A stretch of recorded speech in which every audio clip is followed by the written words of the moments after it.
नमस्कार, सुजान संगोपनमध्ये आपले स्वागत आहे। आजच्या व्हिडिओमध्ये आपण नवजात बाळ ते मूल 10 वर्षाचं होईपर्यंत त्याच्या विकासाचे टप्पे पाहणार आहोत। यावेळी मुलाच्या प्रत्येक वाढीच्या वयामध्ये पालकांनी कशा पद्धतीने भूमिका घेणं, काळजी घेणं, मुलांशी कशा पद्धतीने वागणं, त्यांना काय काय गोष्टी शिकवणं, यातील बऱ्याचशा गोष्टींबद्दल सविस्तर माहिती पाहणार आहोत। त्यामुळे व्हिडिओ शेवटपर्यंत न स्किप करता पहा। सुजान संगोपन या चॅनलवर आपण आपल्या लहान बाळाच्या विकासातील बरेचसे उपयुक्त माहितीचे व्हिडिओज पाहू शकता। त्यामुळे चॅनलला सबस्क्राइब करा, व्हिडिओ आवडला लाईक, कमेंट, शेअर करा।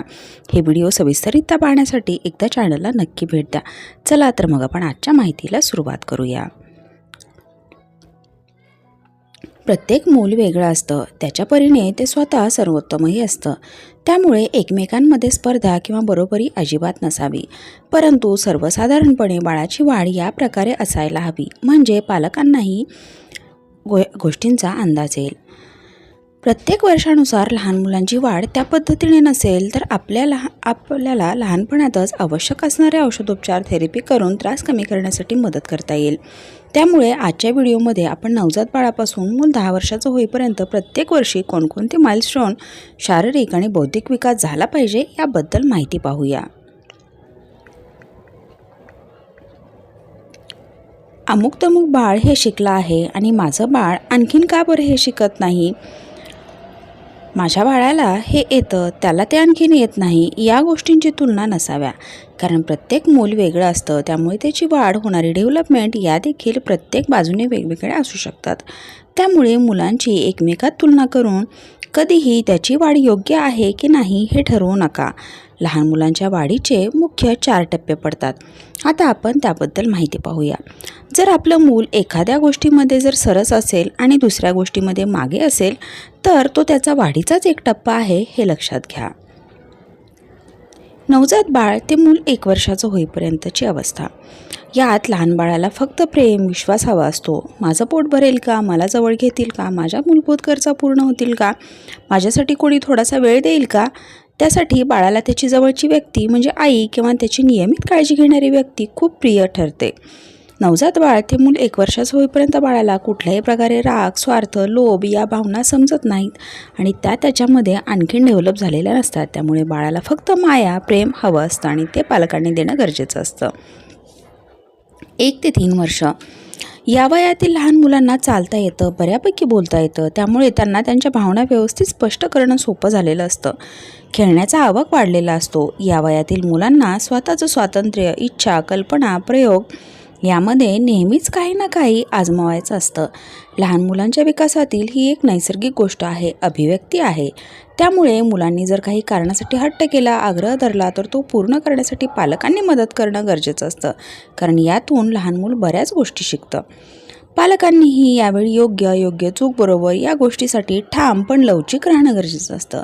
जर काही गोष्टींमधून मुलाला नुकसान होणार असेल तर त्या गोष्टी ठामपणे टाळणं, त्याचे दुष्परिणाम सांगणं आणि त्यासोबतच मुलाचा काही गोष्टी शिकण्यामधला हिरमोड होऊ न देणं याचीही काळजी घेणं गरजेचं असतं।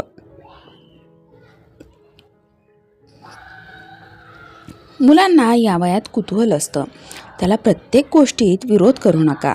त्याच्या कल्पना त्याला सत्यात आणू द्या, त्यासाठी तुम्ही मदत करा। यावेळी लहान मूल कोणती गोष्ट करताना, शिकताना त्यामध्ये फक्त तुमचा सहभाग असू द्या। त्याला इजा होणार नाही, नुकसान होणार नाही याची काळजी तुम्ही घ्या।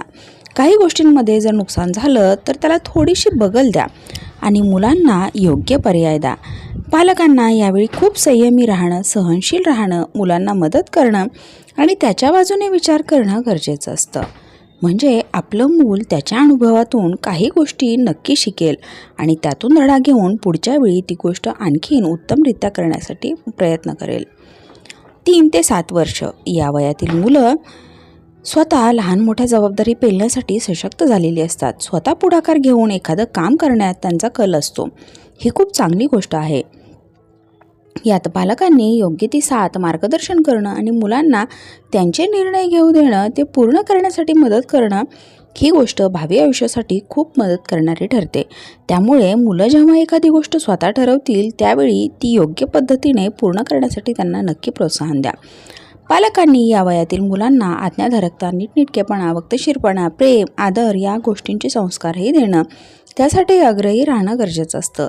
या वयातील मुलं खूप कौशल्य, कल्पकता, आव्हान पेलणं सहज शिकतात.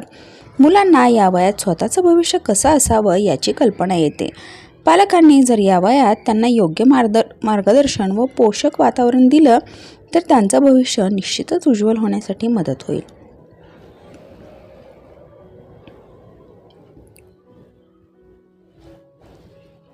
या वयातील मुलांना नुकसान, इजा या गोष्टी समजून द्यायला हव्या. त्या गोष्टीचे होणारे परिणामही कळायला हवे. उदाहरणार्थ, घड्याळ खेळायला घेतलं तर टाकू नये, आपटू नये, ते फुटू शकतं. जर तुझ्यामुळे घड्याळ फुटलं तर बाबा आपल्याला रागवेल. कसं वागावं हे कळण्याचं, शिकण्याचं हेच वय योग्य आहे.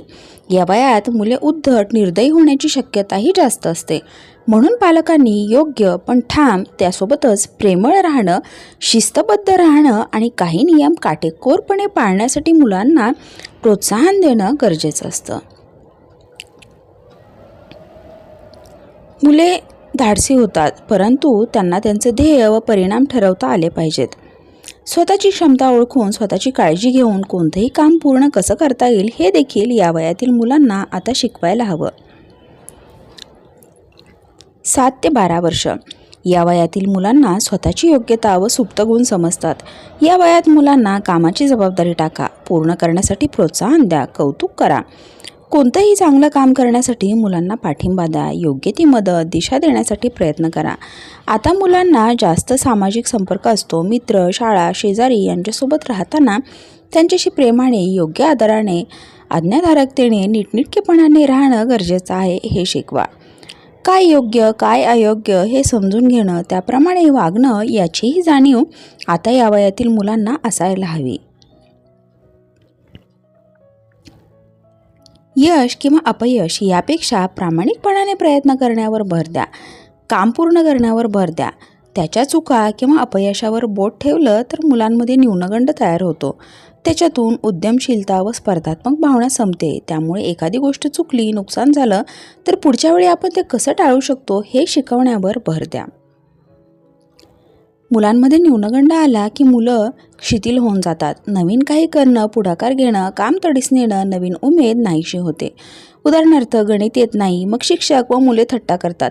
मग ही मुलं त्या वर्गात बसत नाहीत, त्यापासून दूर पळण्याचा प्रयत्न करतात, ती गोष्ट टाळणं चालू करतात. अशावेळी जर त्यांना थोडं प्रेमाने आत्मविश्वास दिला तर ते गणितही लहान मुलं सहज शिकतील आणि त्यामध्ये लवकरच अग्रेसरही होतील. लहान मुलांना वयाच्या या वाढीच्या 4 टप्प्यांमध्ये त्यांच्यामध्ये होणाऱ्या बदलानुसार जर तुम्ही काही गोष्टी शिकवल्या, त्यांच्यात आत्मविश्वास वाढवला तर नक्कीच त्यांना भावी आयुष्यासाठी फायदा होईल. याच अवस्थेत लहान मुलांना त्यांचे सुप्त गुण समजतात. त्यामुळे पालकांनी यावेळी सजग राहणं गरजेचं असतं. म्हणजे आपलं मूल अगदी विचारी, योग्य अयोग्य ठरण्यासाठी सक्षम आणि उत्तम काम करून आपलं यश गाठण्यासाठी सशक्त होईल. मुलांच्या वाढीचे टप्पे हे त्यांच्या आयुष्यातील पायऱ्या असतात. एक एक पायरी पक्की झाली तर पुढची पायरी नक्कीच पक्की होईल, हे पालकांनी लक्षात घ्यायला हवं. त्यामुळे मुलांच्या प्रत्येक वाढीच्या वयात त्यांना योग्य तो वेळ देणं, योग्य त्या गोष्टी शिकवणं आणि संयमी राहणं गरजेचं असतं. आशा आहे आजचा व्हिडिओ आपल्याला नक्कीच मदत करणारा ठरला असेल. सुजान संगोपन या चॅनलवर आपण बाळाच्या विकासातील असेच भरपूर उपयुक्त माहितीचे व्हिडिओज पाहू शकता. त्यामुळे चॅनलला एकदा नक्की भेट द्या. व्हिडिओ आवडले तर व्हिडिओला लाईक करा, कमेंट करा, शेअर करा आणि चॅनललाही नक्की सबस्क्राईब करा. परत भेटूया नवीन आणि उपयुक्त माहितीसह. आजचा व्हिडिओ पाहिल्याबद्दल खूप खूप धन्यवाद.